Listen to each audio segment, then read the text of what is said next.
신트로이의 목마. 네, 그리스 군대가 경고했던 트로이를 함락시켰던 기상천외한 계책, 바로 트로이의 목마였는데요.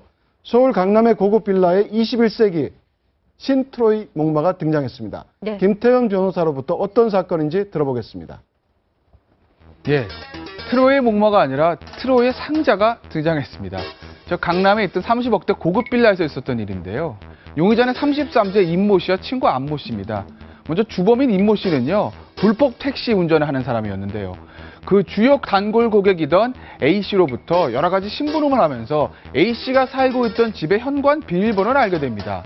그러니까 임모 씨 돈에 쪼들리자, 야, 이 고급 빌라인 A 씨의 현관 비밀번호 내가 알고 있으니 이걸 열고 들어가서 한몫 크게 볼 수 있겠다, 이런 생각을 합니다.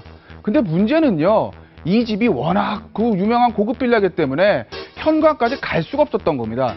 즉 빌라 건물 안으로 들어갈 수가 없었던 거죠. 그래서 임모 씨 기발한 계책을 세웁니다. 바로 친구 안모 씨와 함께 택배 기사로 위장을 한 건데요. 무슨 얘긴가 하니 큰 택배 상자, 즉 가로 세로 1m, 길이 1.5m의 큰 택배 상자를 만들어서 본인이 거기 안에 들어간 겁니다. 친구 안모 씨는요, 택배 기사로 위장을 하고요.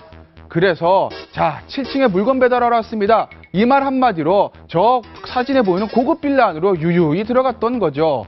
그래서 7층 앞에 가서 택배 상자 밖으로 나왔는데요. 그리고 나서 택배 기사로 위장했던 친구 안모 씨는 빈 상자를 들고 건물 밖으로 빠져나옵니다.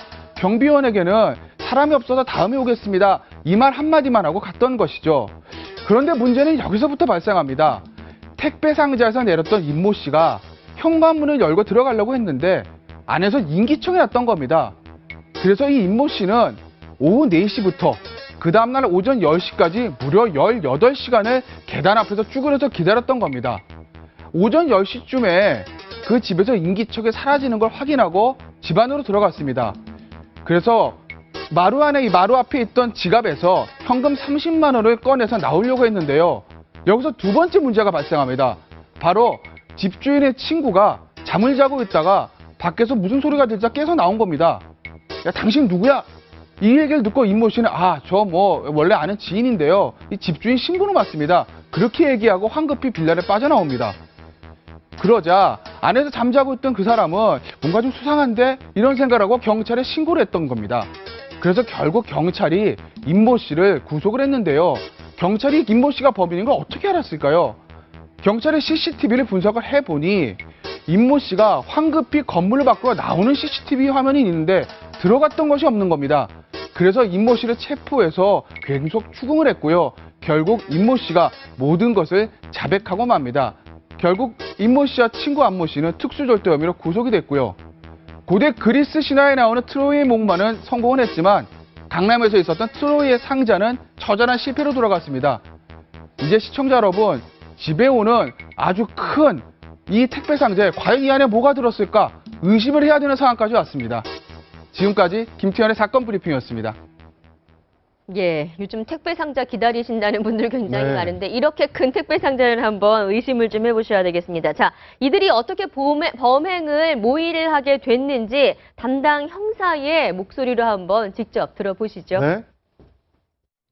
피해자 집에 심부름을 갔다가 고가인 이제 잘 산다는 걸 알고 이제 비밀번호를 알고 범행을 이제 의도를 갖고 시작을 하게 되는데, 이 대형 박스로 배달되는 사실은 범죄 수법은 처음입니다.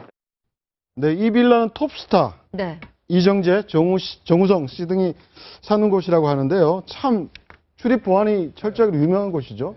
그러니까 이렇게 들어가기 위해서 택배를 이용한 겁니다. 그러니까 머리를 엄청나게 쓴 거예요.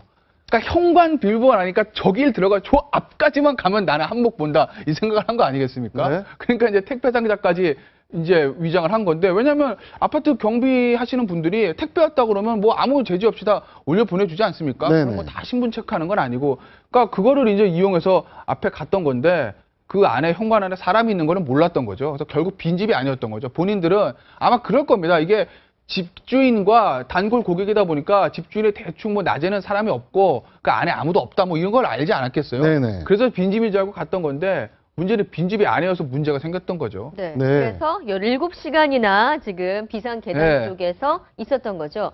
그 인내심 또한 좀 대단하다라는 생각이 드는 것 같아요. 그렇죠. 이제 그 화장실도 못 가고 17시간을 쭈그러서 앉아서 기다렸던 건데, 왜냐하면 비상계단에서 밖으로 나올 수도 없어요. 왜냐하면 밖으로 나오면 또 CCTV가 있으니까 거기 안에서 쭈그리고 있어서 한복 보겠다는 일념만을 있었던 건데, 들어가서 30만 원 훔쳤고, 그리고 거기다가 또 자두고 있던 사람 나와가지고 잡혔고 이러니까 참 저 사람으로서는 실패한 거사인데, 이게 피해액이 30만 원이거든요. 네. 그러니까 사실 그렇습니다. 30만 원 정도면 구속시킬 사안 아니에요. 근데 왜 구속시켰어요, 경찰에서?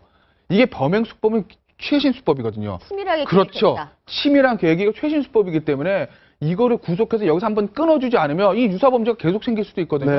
그러니까 30만 원 훔쳤다고, 야, 니 참 17시간 쭈그려 앉아있고 그냥 30만 원 했으니까 참 너도 참 안 됐다. 그러면서 훈방 조치 이렇게 할 수가 없죠. 네. 그러니까 이거를 경찰에서 결국 구속영장 신청을 하고 법원에서도 구속영장을 발부를 한 것이죠.